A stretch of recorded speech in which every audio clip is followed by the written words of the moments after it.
say to thee, have mercy, have mercy.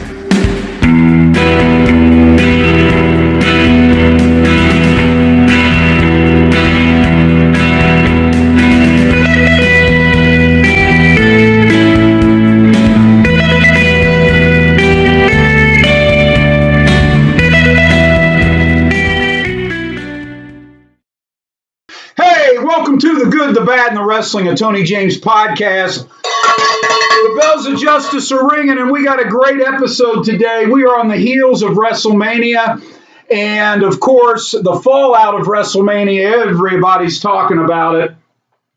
I wanted to talk about it a little bit, maybe in a different sense. So we're going to put indie wrestling on hold. We've got a really cool show today. We're going to talk about WrestleMania Night 1 and Night 2. And then because people seem to think they know better than those who know, we are going to book our very own WrestleMania, but we are going to book it with any active wrestler.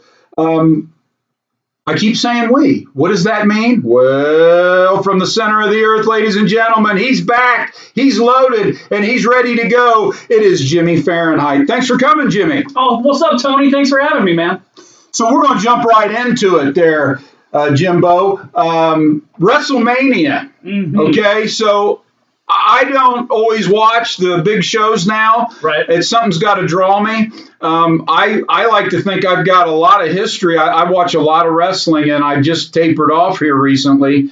But there was something about the card that drew me in. No, I was going to say, I was just saying that to my wife the other day. This is the first WrestleMania I think I've watched in 3 years. Oh, okay. Probably since the first empty arena WrestleMania. Cool. That one.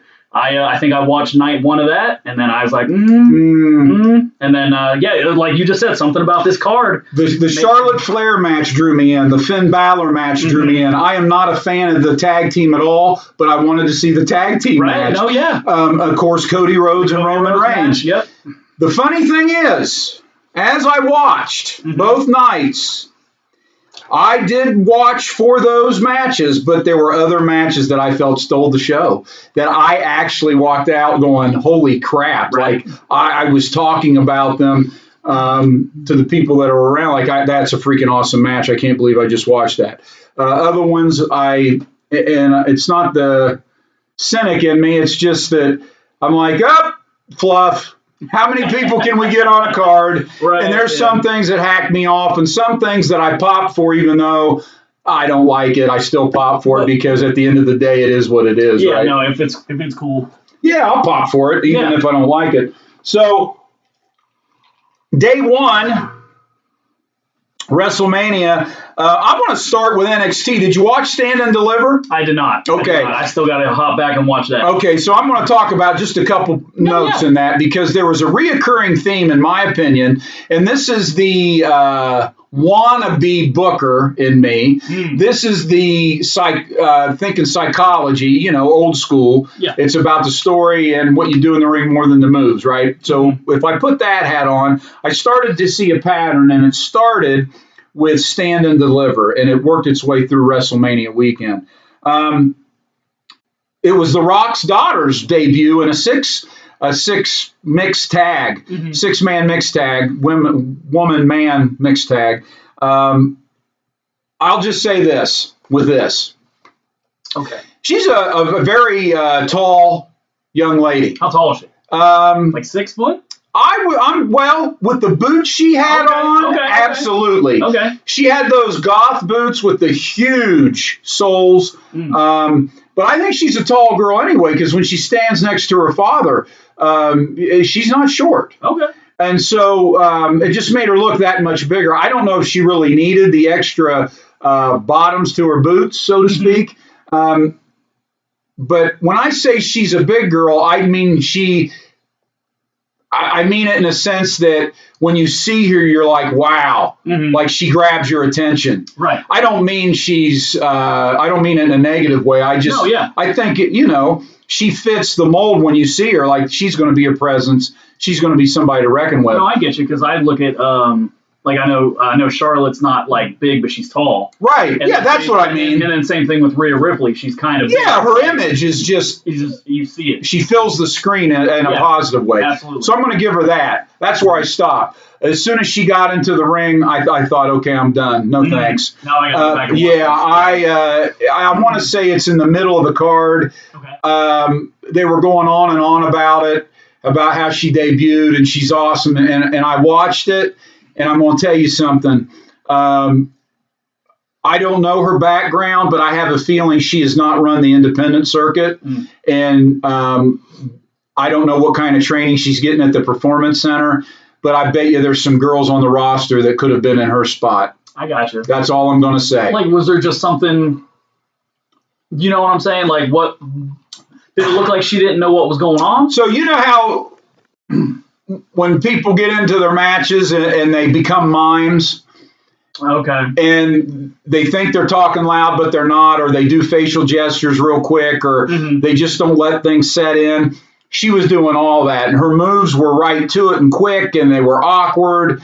And I just thought for a polished product like NXT, Right. especially they were up against, is it Chase U?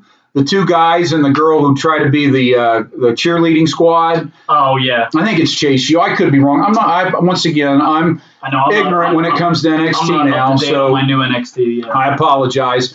But the one young lady that was on the other team was really into it and was trying to coax the girl, Rock's daughter, in, and then she'd tag in and say no and tag back out. And it was that anticipation piece. Right. Yeah. I loved it. Then when she got in and started to work, well, like once again, you're just going to have to watch the match. Yeah. Moving on. Okay. What I really wanted to watch, because I love the hype package, was the Braun Breaker Carmelo. Is it Carmelo? I think, yeah. Hayes, that he calls himself him. Mm-hmm. I thought this is going to be sweet. I love the hype package on it. What I didn't like was, and you don't mind me giving you a spoiler, do you? Oh, no, you're good. You're Okay, so Breaker loses. Okay. Okay. Hayes' manager involves himself. Hayes is, like I read it as he's a total heel. Mm-hmm. He gets involved, and then out of nowhere, Breaker recovers, and then he gets nailed with the finisher and gets a clean pin.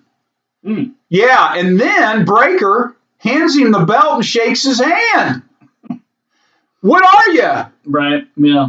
Is he a heel? Why would you? I don't get that. Right. I just don't get. Everything has to be now. That sounds like some old school Ring of Honor. Handshake at the end where I hate you. It's one thing I couldn't stand when Hogan came back. Mm. When he did it with The Rock, it meant something. Then Triple H had to do it to him. And then Kurt Angle had to do it with him. Everybody, it was Jericho, everybody who wrestled Hogan at the end of the match had to shake his hand even if they were heels. No, you don't have to shake his hand. Right. That's why it's pro wrestling. I just couldn't stand that. And then I started to see throughout both nights. Do you know what I'm talking about? It happened throughout both cards. Handshakes and hugs, and that I was hoping it didn't happen in the main event second night. It just bothered the heck out of me, and I'm going to get to that. But anyway, Stand and Deliver, I thought it was okay. It was decent. Just a lot of hugs, and I'm starting to also see a trend with WWE. All these people, these wrestlers train with each other. They blood, sweat, and tears. And then when they get on the stage and they do their thing, it's like they break character so they can all have a moment to put in their scrapbook. Mm. And it's always about hugging and people coming out. And not like when Dusty won the match in the cage and they all came in and hung out with him after he beat Flair. That meant something different. This, you can tell, it's like, I'm a heel, you're a face, you just whoop me, but we're going to break character and do the click hug at the end of the Madison Square Garden cage match. Right. That seems to be a thing as well. So Stand and Deliver, check those two things out. Yeah. Moving on, what's your take on night one? I overall like night one, man. Like I kind of how, like what you were saying, how there was a couple matches on the card that I was kind of like, I didn't really expect a lot out of them. Mm-hmm. You know what I mean? And then they would surprise me and I'd be like, oh, cool. I thought night one overall was pretty good. Can I say what I thought the match of the night was? Do it. I thought the Of night one, right? Of night one. Of night one. All right. Yeah. I thought the best match of the night was the women's championship, Charlotte Flair versus Rhea Ripley. Absolutely. And I was pissed that it wasn't the main event. I was sitting there. I thought it was. I was sitting there watching it because when I saw like little, not spoilers, when I saw like the card, it showed the card on the internet, and the way they were selling it was going to be John Cena versus Austin Theory. Then they opened. And I'm like, oh, okay, whatever. And then I'm thinking, I'm watching the show, and the Dominic Mysterio match happened. I'm like, okay. And then I'm like, okay, what do we got left? And I thought about it. I'm like, oh, Rhea Ripley, Charlotte Flair is going to be main event. It's going to be sweet. And then it wasn't. And I was like, hold up. Is the tag the main? And I just wasn't ready for that. But no, overall, I thought best match. What do I think probably was the worst match? I would probably say I don't think any of the matches. I don't want to say I thought any of the matches sucked, but probably the one I just cared about the least was the Seth Rollins Logan Paul. Okay. That was the one I probably just was like, cool. I don't know. What did you think of it when you watched it? I thought it was all right. I guess I was more into the entrances. Okay. But I guess once the match got going, I guess I just wasn't. I don't know. I was just kind of like, it was good. Like I said, I don't think it was bad, but I think it was like just the least thing I was paying attention to, I guess. The cheap pop of the night for me, from me. Oh, from you? The cheap pop of the night from me, for me, was the Prime bottle spot. Oh, yeah, that was good, though. Logan Paul is not your traditional guy. He's like all these celebrities He's now. Not a celebrity, yeah. And I'm going to tell you something. Now with WWE being sold, this is what you're going to get. You're not going to get people who train and go the route that everyone did. Mm-hmm. They're just going to come in, do 3 or 4 matches, get some money, do their dream, so to speak, and then leave. Logan Paul's one of those guys.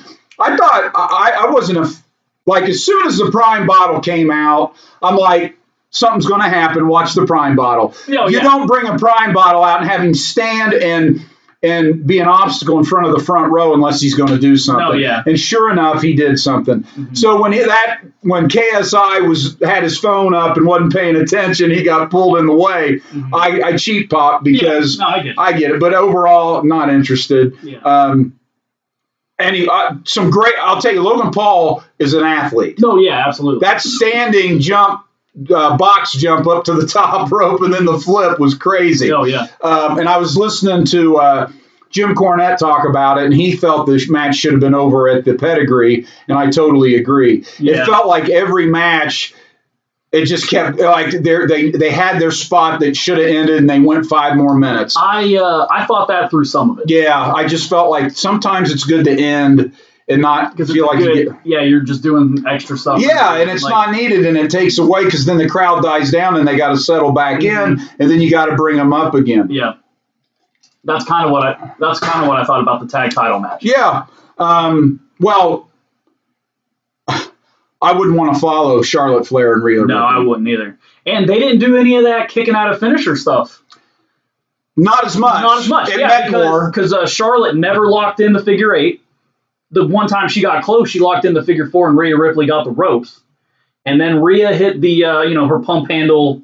Yeah, from the top. She did one normal. Yeah, on the ground, and then Charlotte kicked out of that. And I'm like, all right. Well, what I liked about that match is as it progressed and they started kicking out, you could tell we were getting to the finish. And I get the whole fact that she knocked her head, she knocked her out, she got the pin, but she's a heel. Is she a heel? She's a heel, right? Rhea Ripley? Right, Rhea Ripley, yeah. Okay. I didn't see a heel at the end of that match. They cheered her. Yeah. Then she wins, and that's the only thing I didn't like was you're a freaking heel, be a heel. Yeah, I just felt that.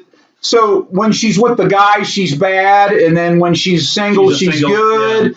Yeah. And then, of course... What'd you think of that German suplex to Charlotte, though? Oh, on the face? Yeah, she did that twice. It was twice? Earlier before that, when she got dropped on her head too, on her face too. I didn't think that one was on the face. I thought she rotated that one good. And I'm gonna tell you something, Rhea. But on the one where it hit her on the face, she's not as strong as she thinks she is. Oh, Rhea? Yeah, because she caught her and tried to do that body press hang clean with her and couldn't get her up. Yeah. She's not as strong as she thinks she is because Charlotte's bigger than you think she is. Oh, yeah, Charlotte's like 5'10", 5'11". And then I don't know if this is true or not, but Charlotte sent, I did see the tweet where she said it's in good hands. And then I read and heard that she's getting into bodybuilding now, so she might actually be leaving. I was going to say she looked kind of lean. She was leaning out and she's training. So I don't know if she's doing that or not. Because I even said something to my wife about that in the promo photos. I was like, bro, does Charlotte usually have abs that good? Like, don't get me wrong. I know she's in shape, and I know she used to be a personal trainer. Yeah. So I know she's not out of shape. But I was like, man, she's looking real lean. Like, okay. Like, not like super, not like, she's not about to jump on stage and, be in a pose down or anything. Well, she can do the fitness stuff, definitely. Oh, yeah, absolutely. Yeah. Yeah, but her sitting underneath and smiling and being happy for Rhea, I don't like that stuff. And I'm a huge Charlotte fan. I thought it was an awesome match. I just, once again, didn't like the fact, if you're a heel, be a heel. Like, I think, like, the whole when Charlotte was sitting on the outside of the ring doing the whole, like, I didn't know how to feel about that. Like, the whole where she was sitting there smiling. I'm like, are you sitting there smiling because it was like a sweet match? You got me. I thought that's what it was, but it wasn't. Yeah. She was proud of Rhea. Of the moment, yeah. And that's one of those moments I don't want to experience with you. Because somebody else did the same thing where they sat outside the ring, but they looked sad because they lost. And I can't remember who that was. I think I know what you're talking about. Yeah. I'll tell you, and the one thing I liked about the Cena Theory match, I thought it was great to open with that because I wanted to make sure I watched it. Theory's a heel. He won like a heel. Yep. He left like a heel. Yep. Heel, heel, heel. None of this, thanks, John, let me shake your hand crap. Is it bad that through the Austin Theory Cena fight, I didn't know Austin Theory was that athletic, first of all. Like, he was doing stuff where I was like, oh. Yeah, okay. I didn't either. So that, and then I couldn't stop staring at John Cena's bald spot, man. Oh. I was kind of like, Cena, come on, man, just shave it. Like, well, he's thinned down too. He's not as bulky. He's not as bulky. I was gonna say he's still lean. He looks good. Oh yeah, he still looks great. Yeah, I was like, because I think I even went back and tried to watch. I was watching Ruthless Aggression on Peacock, and I'm like, no, he's still super ripped, but it's just now he's just leaned out a little bit. Yeah. The matches I don't care about. I didn't care about the girls. That was night 2. No. There was the 4-man tag spot. You're talking about the women's title match. Well, before that, the SmackDown Friday night 4-man tag match. The one with Viking Raiders. Yeah, with Strowman. Okay, and Ricochet. They did that one again on night 1. On night 2. No, that was night 1. Night 1. Night 1 was the guys. Yeah. Yeah, that's what I'm talking about. Oh, yeah, night 1. Yeah. With Viking Raiders and Ricochet and them. They did it again with the women on night 2. They did one on night 2, but there was also a women's match on night 1. Yeah, that was the, I thought that was the tag one. Yeah. That was the one with, so the men's. Trish Stratus. Yes. Yeah. So the men's tag, I watched the Friday night one. Mm-hmm. Okay. The first 5 minutes of that match was the same first 5 minutes of the WrestleMania. Oh, yeah. Spot for spot. And the crowd was dead until they started changing it up. Right. Wasn't interested. How many people can we get on the card? Not interested. The women's, the Stratus match, no thanks. I couldn't get into it. I thought it was a good nostalgia. I didn't think it sucked. I'm not saying. No, I'm not saying that. I didn't think it sucked. I thought it was good. Nothing in it really had me. It was a spot keeper. It was just, we're going to hold this spot. We'll put them here. We get them all on WrestleMania to say they're on WrestleMania. Yeah. Let's move forward. That's about all I got. The way I thought it was going to go. I thought it was going to be a lot of Becky Lynch doing most of the work. You know what I mean? Yeah. And then get Lita and Trish in there to do their spots. There was a couple that Trish's famous upside down grab her with the ankle spot that.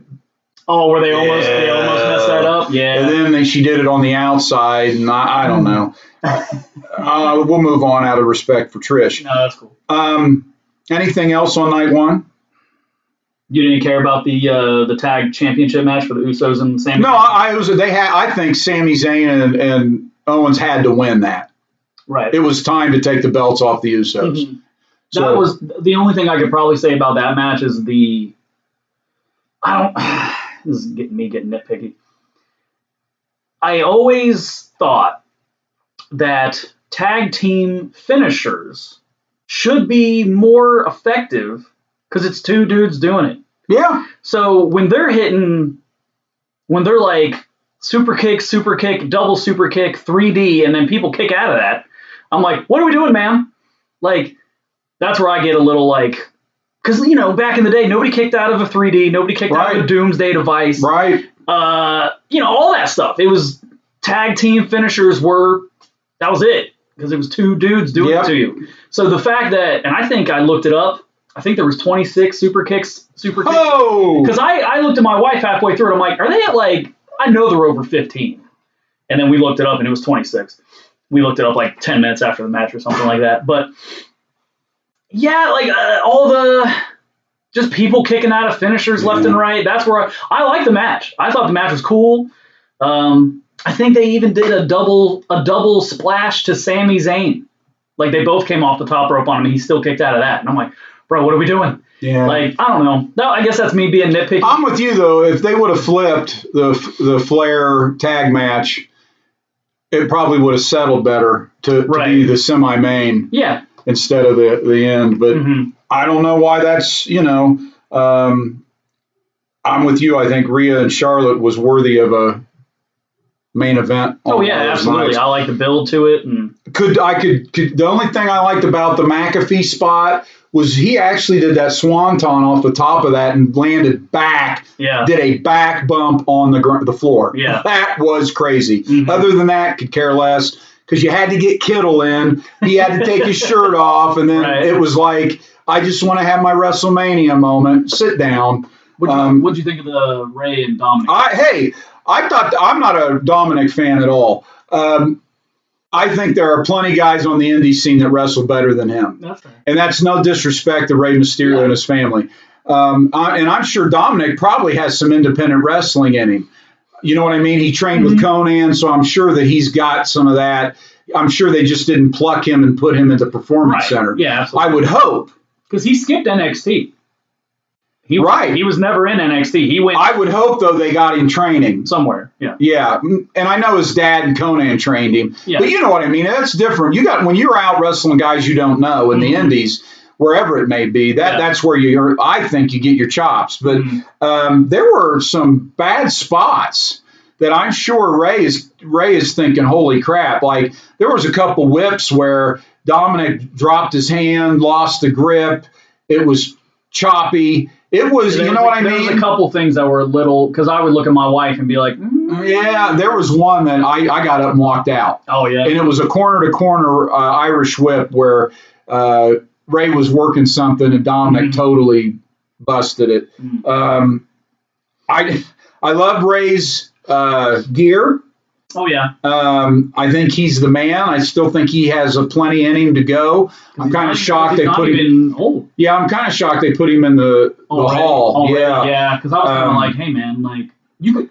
I was like, there's plenty of time to put him in there later. Is the whole thing about Dominic being a jailbird, are they making fun of him, or is he really trying to come off as this hard guy? I think they're making fun of him. Okay, because during the build-up to that, when he's in the back of the cop car and Rhea Ripley's like, let him out of there. He's like, Mommy, I won't make it in jail. Right. Okay. So I actually thought the whole build was pretty good. Yeah, I did too. As long as they're making fun of him.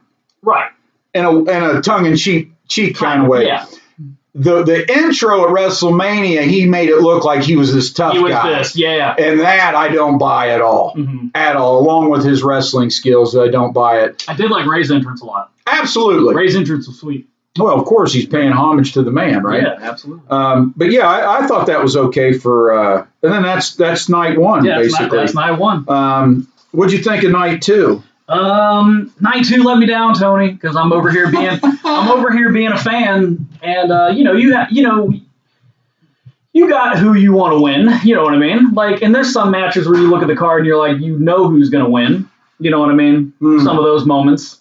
But there's just moments in that night too where I was like, oh man, you know what I mean? You get all this build, and you get all this hype, and I'm not gonna lie, I did think it was kind of funny. Not funny. I feel bad for saying I thought it was funny, but the whole Shane McMahon Oh. Yeah. I didn't think it was funny, but like as soon as it happened, I'm like, dude, he just blows quads. Yeah. And because I had to go watch it back because like right after it happened, they just filmed The Miz. If you're watching Mania, they just filmed The Miz, and because Chelsea was like, "What's The Miz doing?" I'm like, I bet you Shane McMahon just broke something. And then Snoop Dogg. Came in and saved it, and I was like, she was like, well, Snoop Dogg got in there kind of quick. I'm like, they probably said something to him real fast, and they were like, bro, just let's do this. Because then if you watch the footage, he like lands from that, he was doing a leapfrog. I thought at first he broke his ankle or blew his knee out. By the way, his leg got all jabberwocky. Yeah, because he like tried to stand back up. Yeah. Yeah, and I was like, oh, man. He didn't need to do the drop down in the Shane, money shot. I was like, come on, Shane, we know how old you are, bro. Just do your punch. Because I actually said, as soon as I heard his music, I was like, what's he going to jump off of? And like, because I didn't see nothing around. I was like, you can't coast to coast. They've already done it. Yeah, I was like, bro, you jumping off the stage? Like, what are we doing? And like, they did the coast to coast in the NXT match with Johnny Wrestling and other dude. Yeah, that's what. But no, yeah, I felt bad. I didn't think it was funny, but I felt bad. No, I'm with you on that. And I was like, oh, yeah, I'm tired of seeing The Miz. I can't stand him. You can't stand The Miz? I can't stand him. I don't like dislike The Miz, but I guess I'm indifferent about it. Talk about a guy that fell butt backwards into crap and came out smelling like a rose. What else you got? I mean, don't get me wrong. I guess it went exactly the way I thought it was going to go. The Brock Lesnar Omos match. I like that match. No, I did, but I guess it went the way I thought it was going to go. But I was getting mad. I was watching, like, they have the kickoff show and the panel of the people talking, like Booker T and Bray Wyatt and stuff. They were all like, dude, Omos is going to win this. And just swerving, yeah. And Brock Lesnar can't German him and he can't do an F5. I'm like, what are you talking about, man?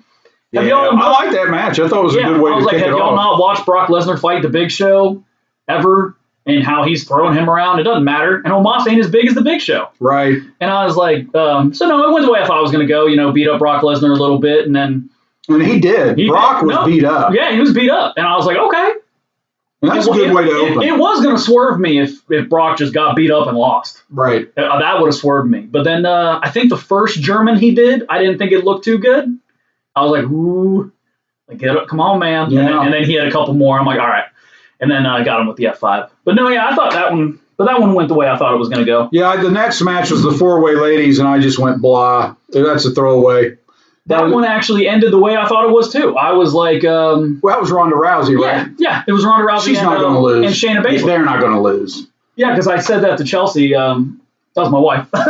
And I was like, hey, she's like, well, who do you think's going to win this? And I was like, well, if I was a betting person, it would just be Ronda Rousey. Because absolutely, why not? The only way they're not winning this is just because it is a big 4-person match and she could just not be in the equation of being beat. That's it. But if she's in the equation, as soon as I saw her come out, I got some. I was like, oh, okay. Throwaway match. I did think the spot with Liv Morgan and the Rodriguez chick where she power bombed her to the outside to fall into like 4 people. Okay. Oh, that was kind of cool.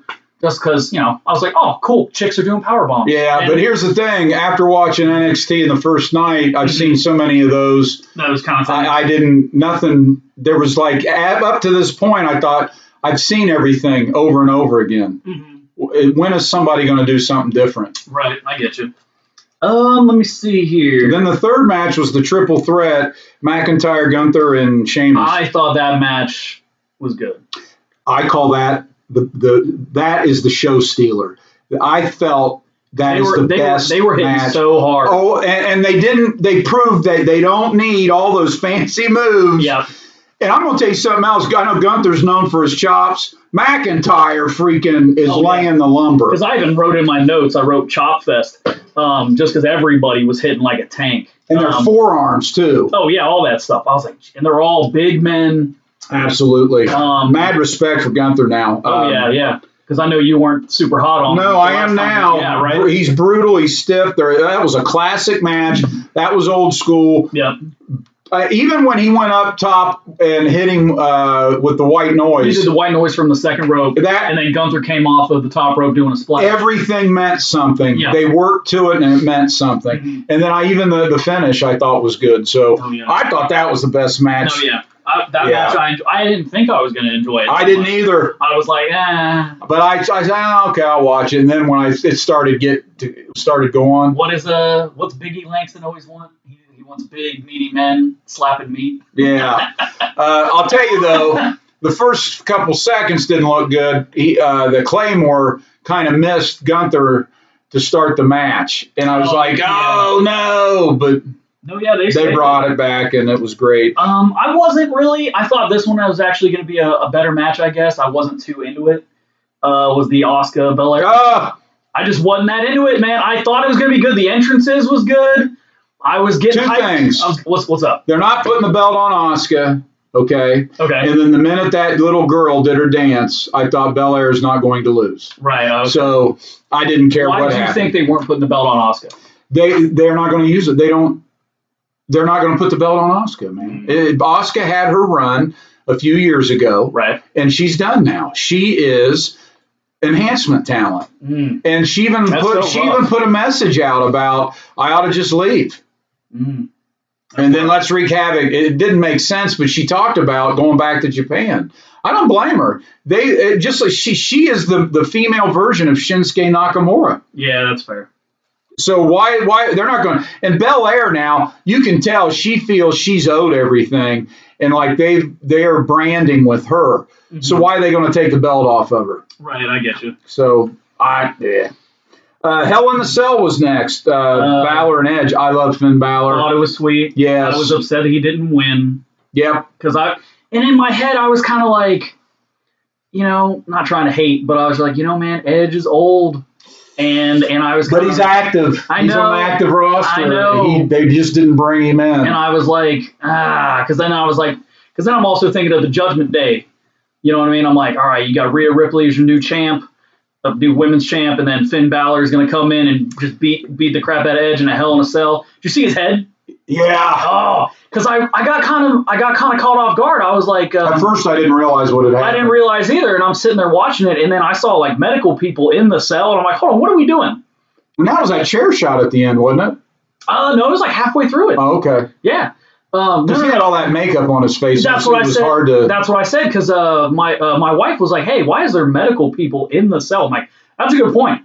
They're not supposed to be in there at all." Yeah. So I guess something must have happened, but that's what I said to her. I was like, "You couldn't tell. His hair was completely spray painted black. Yeah. He had all red, purple, black all over his face, all over his body, and there was like, and if you watch the match, there's like stuff." From all the hits he's taken, there's like paint flying everywhere. So there's paint on his legs. It's on the mask. So you had no idea if he was bleeding anyways. Right.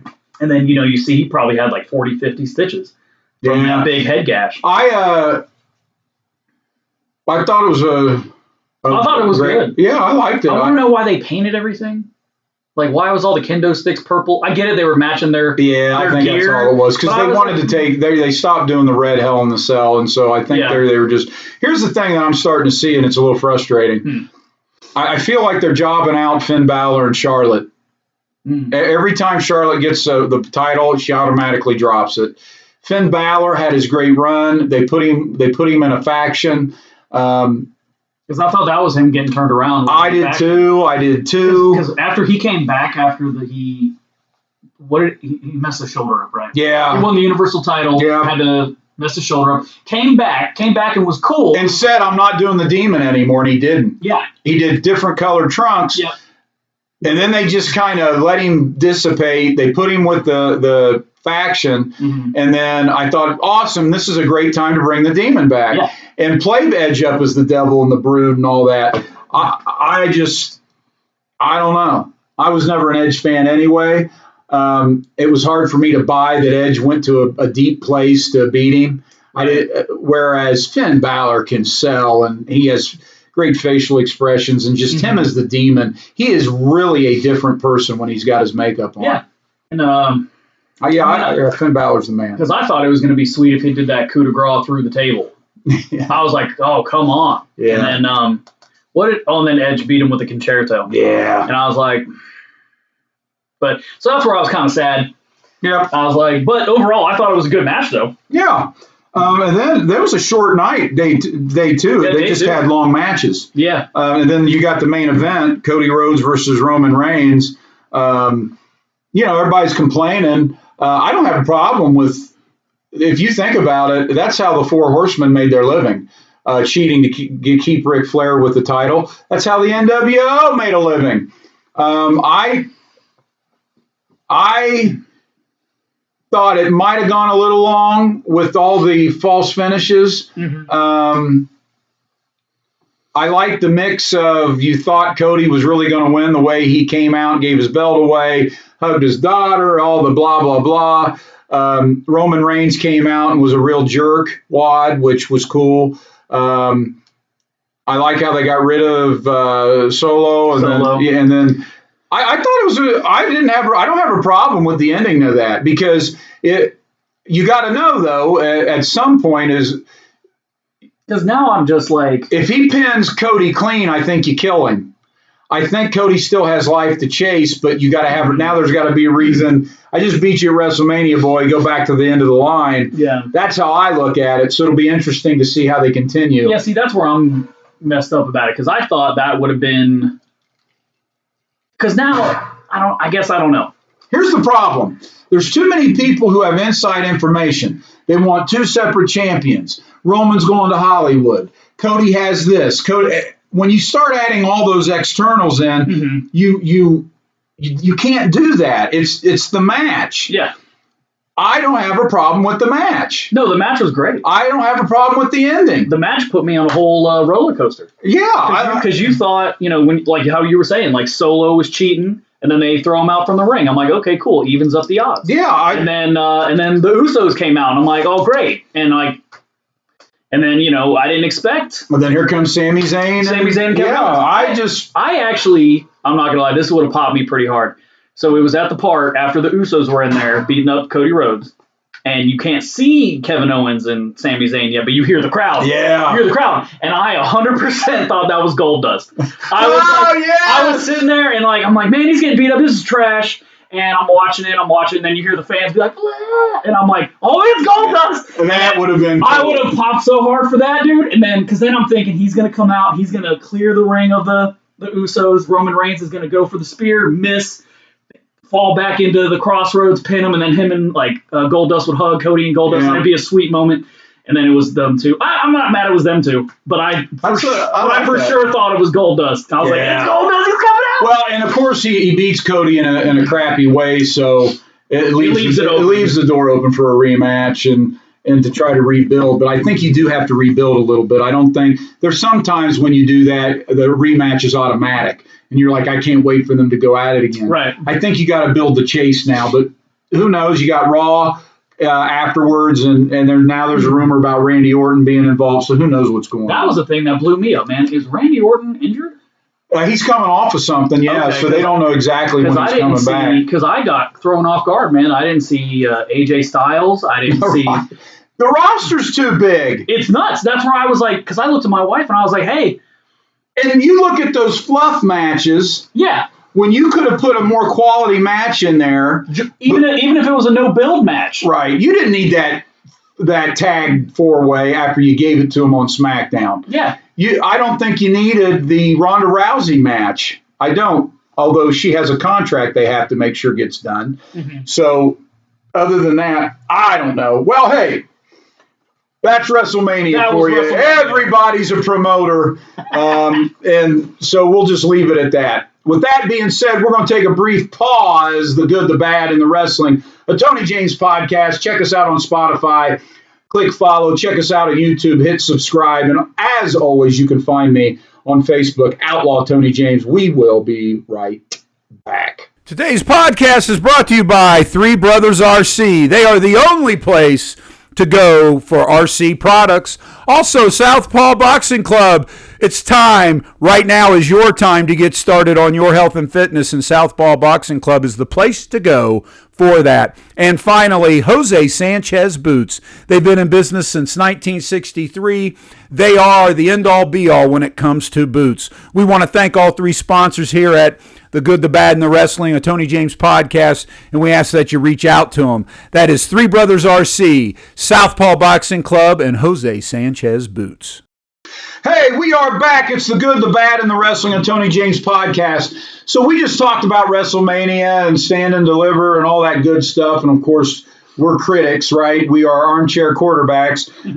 So I thought it would be fun to create your own super card, if you will. Have whatever you want to call it, super card. And you get 10 matches. All right. So if you want to play along at home, any active wrestler from any walk of life. Jimmy and I, we did not include indie wrestlers. We're going to do that on a different time. So this was like Ring of Honor, MLW, WWE, TNA, NWA, AEW, if you so choose, those types of things. And you had to create your 10. Okay? Cool. And so this was fun. No, yeah, I had a good time. I actually made this last night. Because I didn't know, I always thought I was the guy that only stayed in one area. Right. But when I looked at my matches, I thought, you know what, I'm actually watching a lot of stuff. I just never really hit me. You don't realize it. You don't realize it. Yeah. So we'll go one for one. Okay, like match one to match. How you opening up your show? I am opening up my show. I know they don't do this anymore at WrestleMania, but they did it for like a decade. I'm opening up with a Money in the Bank ladder match. Holy smokes! That's how I'm opening it. That's like how they did it for like 10 years. Wow! I loved watching that when I was a teenager in like my early 20s, where they would start it with that shit. Wow! And they would have, and that match would have, you could be anybody from a mid-carder to a main event in that match. Because there's Chris Jericho's been in that match before. Who are you having it? Oh, the guys that I got in my Money in the Bank ladder match, this is match one. Okay, I got Finn Balor. Woo! Kofi Kingston. Oh, there's 8 guys. I'm sorry, it's an 8-man ladder match. Man, yeah. Well, that's how it was. I know. Okay, so I got Finn Balor, Kofi Kingston, Dolph Ziggler, Seth Rollins, Shinsuke Nakamura. Ooh. Chad Gable. Yeah, I like Chad. Yep, right. Sweet, right? Serious and Chad. And then, Gable. check this out. So during his entrance, this is for you, Tony. During his entrance, MJF is coming out. Right? He trips on the entrance ramp, rolls his ankle. Uh-oh. And then we get Drew McIntyre as our number. There you go.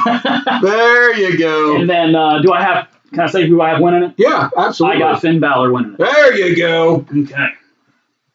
To be honest with you, I didn't book finishes.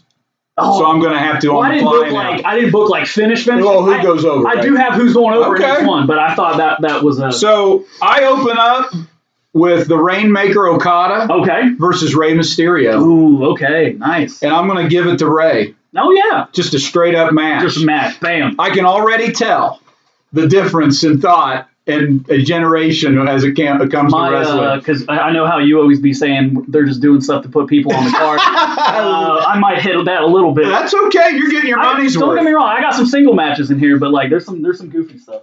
All right, who you got? Number 2. Number 2. Oh, and by the way, just as a fair warning, besides that Money in the Bank ladder match, every single match on this card is for a title. All right? Wow. Yes, every one of them, man. This is the Night of Champions of WrestleMania. WrestleMania 40 Night of Champions. Woo! We're combining it all. Money in the Bank, WrestleMania, Night of Champions. It's all one pay-per-view. It's sweet. Okay, so match 2 was the SmackDown Women's Championship. Ooh. And it's a no DQ. Nice. And it was Rhea Ripley versus Asuka in a no DQ. Oh. So they're Rhea Ripley's being crazy with the Judgment Day and stuff. Asuka's blowing mist into people's faces and all that. But I did have Rhea Ripley going over in that. Okay. My number 2 is FTR. Versus Ricochet and Mark Briscoe. Ooh. Okay. And FTR pulls it out. Nice. I would have had Ricochet in there. So I'm just going with 2 straight. I'm just giving you matches right now. No, that's fine. It's fine. Mine's gonna get goofier. Okay. What's your All right. number 3? Number 3 is the SmackDown Tag Team Championship. And I made the SmackDown Tag Championship more of a nostalgia match a little bit because it's going to be this one's going to be a tables match. Oh, wow. It's going to be a tables match, and it's going to be Rey Mysterio and Chris Jericho as a team versus Edge and Christian versus the Hardy Boys. There you go. And I had the Hardy Boys winning in a tables match. Nice. Yeah. My match number 4. Number 3. Oh, I'm sorry. Number 3. I can't believe I skipped my number 3. My match number 3 is Hammerstone versus Lesnar. Who you got going over? It ends in a double DQ. I think that match, Hammerstone and Lesnar, it would be a freaking awesome match. Yeah, it would be. If I could bring it back, I'd bring it back in a taped fist no DQ match. That's the next pay-per-view. All right, what do you got for number 4? All right, number 4 is for the U.S. title. Woo! U.S. title. Let me see here. And this is a, what you call it? It's a 4-man. Okay. But it's a battle royal 4-man, so it's elimination. It's not a fatal 4-way where the first person to get a pinfall wins. It's you can get eliminated. Now it's down to 3 guys. Then somebody else gets eliminated. It's down to 2. Okay. You know what I mean? All right. And this is my OVW class. Ooh. United States Championship. So I have Brock Lesnar's in there. Randy Orton's in there. Woo. Shelton Benjamin and John Cena. Nice. And I have Cena going over. Okay. As the United States champ. All right, my number 4 is for the NWA Women's Heavyweight title. Oh. Santana Garrett versus Camila. And Santana Garrett takes it. Off the top with a flying leg scissors, flips her over. 1, 2, 3. Nice. All right, number 5. Number 5. What do you got? No, I got it. I'm sorry. Dramatic pause. This is going to be a big one. It's not, though. Number 5 is my women's tag team championship match. And I have Toni Storm and Nikita Lyons. Okay. Stop laughing. And then versus Liv Morgan. Okay. And Alexa Bliss. And I got Toni Storm and Nikita Lyons going over. Okay. Yeah. Woo! My number 5, and I hope I pronounced this correctly, so I apologize. Tom Latimer, the NWA TV title champion. I believe that's ThomLatimer. He is the current NWA TV title holder. This is a TV title match. Cool. And he is wrestling Dustin Rhodes. Dustin Rhodes takes the title, takes it back home to Daddy. If you remember, Dusty used to be the TV champ. Nice. So, yes, that's my number 5. Cool. What I got here for number 6? All right. Number 6 is my Intercontinental Championship match. Ooh. Fatal 4-way. So it's Fatal 4-way rules now. Okay. And this is my Ring of Honor guys in the Fatal 4-way. So I got Kevin Owens versus Sami Zayn versus Bryan Danielson versus whatever you want to call him, Cesaro or Claudio Castagnoli. Yeah. And then I had Daniel Bryan winning that. Okay. Yeah. All right. My number 6 is Omos versus Braun Breaker. Help me out. I don't know who Braun. He's the guy who was the NXT champion and just got beat. Oh, okay. Steiner's son. Oh, yeah, that would have been, because, I like that. And I have Omos winning. Oh, you had Omos winning? Yep, big time. Dang. Boot to the face. 1, 2, 3. Go call daddy. All right. Number 7. Oh, we're getting into the night now. Oh, yeah. I tried mixing it up, if you could kind of tell. I'm trying to mix it up between tag matches, singles matches, and women's matches. Yeah. There's a method to your madness. To it. I got a main event, but I was kind of trying to sprinkle it in there. I didn't want it just all, I didn't want 3 tag matches in a row or something Sure. like that. Where are we at? 7? Yep. Yeah, 7 is my Raw Tag Team Championship match. And this one's just a triple threat. And it was the Usos versus DIY, and I thought this one would be kind of a cool team. It would be Ricochet and Pac/Neville.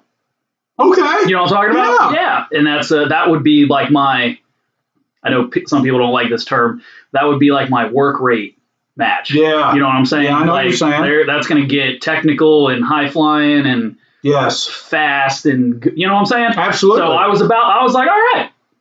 But, and then I had a DIY going over. Okay. Yeah. Johnny Wrestling. My number 7 is a cage match. Oh, nice. Oh, I don't think I had one. It's the Viper versus the Demon.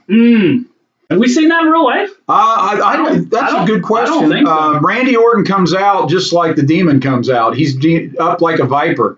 Painted up like a Viper. Painted up? Okay. Huge match, but Finn Balor takes it in the cage. Cool. Number 7.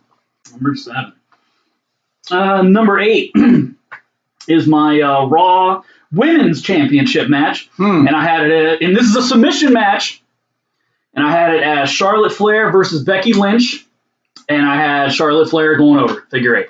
Okay. Yep. Good call. Yeah. My number 8's a tag match, straight up. Jacob Fatu and PCO versus Roman Reigns and Solo. Is it Sequoia? I don't know how to say his last name. Okay. Yep. So Solo and Roman versus Jacob Fatu and PCO. Who you got going over? I have Jacob and PCO going over. Nice. Now we're to the semi-main event of the evening. All right. So, my semi-main event, don't hate on this part. It's a 30-minute Iron Man match. I don't want to hit him with an hour on the supercard. But this is for the Universal Championship, 30-minute Iron Man match, and I got Cody Rhodes versus AJ Styles. Oh. And I got Cody Rhodes going over. Okay. Yeah. My number 9 is Charlotte Flair versus Tessa Blanchard in the semi-main event. With Charlotte going over. Absolutely. Nice. Now it's the big one. This is what everybody saw on the poster. Gotcha. So my main event of the night is going to be a last man standing match. And it's going to be for the WWE Heavyweight Championship. Okay. And it's going to be Roman Reigns. All right. Versus Kenny Omega. Oh, wow. Wow, yeah, right. And then they're going to hit some kind of big double move that would keep both of them down for a decent amount of time, right? Yeah.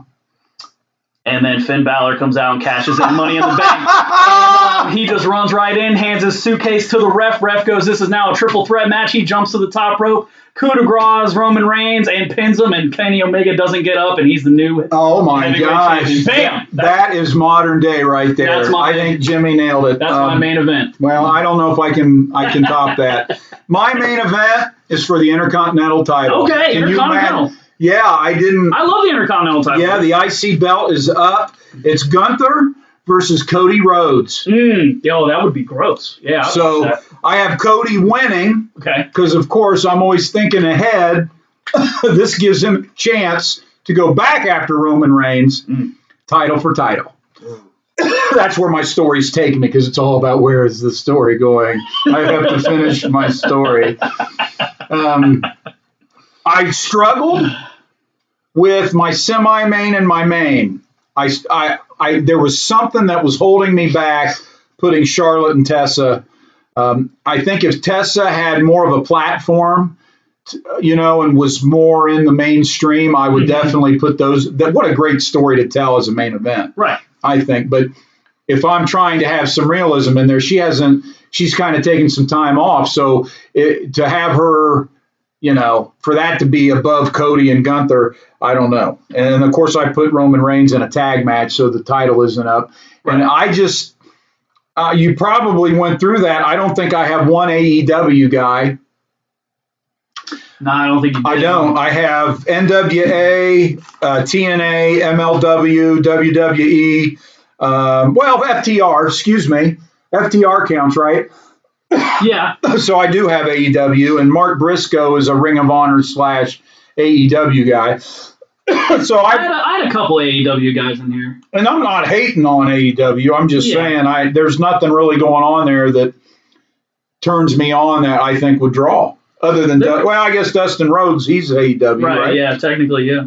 I was going to say, there was a couple dudes that I had as when I first made this list of guys I thought about putting on the card, there was a couple guys that just, I guess, didn't make it. And I was like Strowman, Samoa Joe, Christopher Daniels, the Fallen Angel. I had Brian Pillman Jr. On there. Yeah. Interesting. I think I had Okada in there. I had him on my opening. Yeah, you were on the opening, yeah. There's some other guys I wanted. It's interesting when you get down to it. And this goes back to preference and who do you think is over. Right. When I'm making this, it was like who was jumping out at me. Mm-hmm. And then you think of who did, and that doesn't mean they're bad. It just means, like, I like what you did with some of your matches where you got a lot of guys into a match, right? I'm more, I'm in that old school Madison Square Garden, Mid-South card where you get basic matches, you build up, you throw a couple gimmies to the crowd, and you end it strong with character and psychology. Mm-hmm. But I like what you did there with the twist at the end, because nowadays I think the wrestling fan, they build an immunity up to basic, and you got to keep pushing it higher and higher and higher. Mm-hmm. And this is the argument we got into. You can't just have a match now. Your match has to have this, and then the fans love it. So what do you got to do? You got to give them something else. Yeah. And the next thing you know, you're on top of a skyscraper doing a last man standing on top of an airplane match. And so, it's all a matter of preference. But, hey, that was it'll be interesting to see. I've reached out to some other guys to see if they wanted to create their own supercard. We'll see if any of them respond. Yeah. Before we end this episode, do you personally, Jimmy, have anything to add to, I know we off air, we kind of talked about WrestleMania. Anything you want to add? The only thing I want to add right now is going to jump back down into the indie wrestling scene. I got a PWA heavyweight championship match coming up on April 15th at the Lancaster Fairgrounds. I just want to give a little shout out to the champ, Kevin Pruitt. And I just want to say, Kevin, your time is up, man. I'm coming for you. You better be ready for the 15th. So that's interesting. By the time this episode airs, we'll be right on that date or a little after. Okay. So nothing wrong with doing a little shout out. Yeah. This is your shot to what if you end up taking the title. What number is this? This would be number 4. Woo, number 4. Yeah. So Kevin better be ready. He's walking into the ring with some experience. Yeah, you would think. Kevin hasn't been very popular on this podcast, whether it be JT or Bjorn. Of course, he's very popular if you talk to Cal. Yeah, Cal loves him, willing to do anything for him, give up his life, his liberty, and his pursuit of happiness. But that's all up. That's his thing, baby. I wish you the best of luck. I hope everybody enjoyed it. We're going to take a brief break, and we will be right back with the good, the bad, and the wrestling, a Tony James podcast. Today's podcast is brought to you by Three Brothers RC. They are the only place to go for RC products. Also, Southpaw Boxing Club.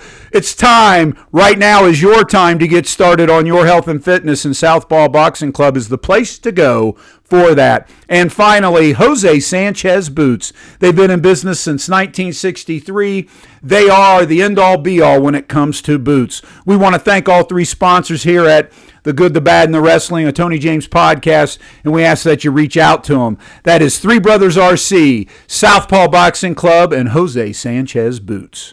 Hey, we are back. It's The Good, the Bad, and the Wrestling, a Tony James podcast. If you follow us on Spotify, please click follow. If you are on YouTube, hit subscribe. And as always, you can find me on Facebook under Outlaw Tony James. I want to thank Jimmy Fahrenheit for swinging by and talking about WrestleMania 39 and creating his very own supercard. If you have any feedback, comments, or you'd like to create your own, don't forget to post it right there on YouTube. Leave something in the comments. Let us know what you're thinking. As always, I appreciate your time checking in. You don't have to go home, but you can't stay here. God is good, and we will see you at the matches.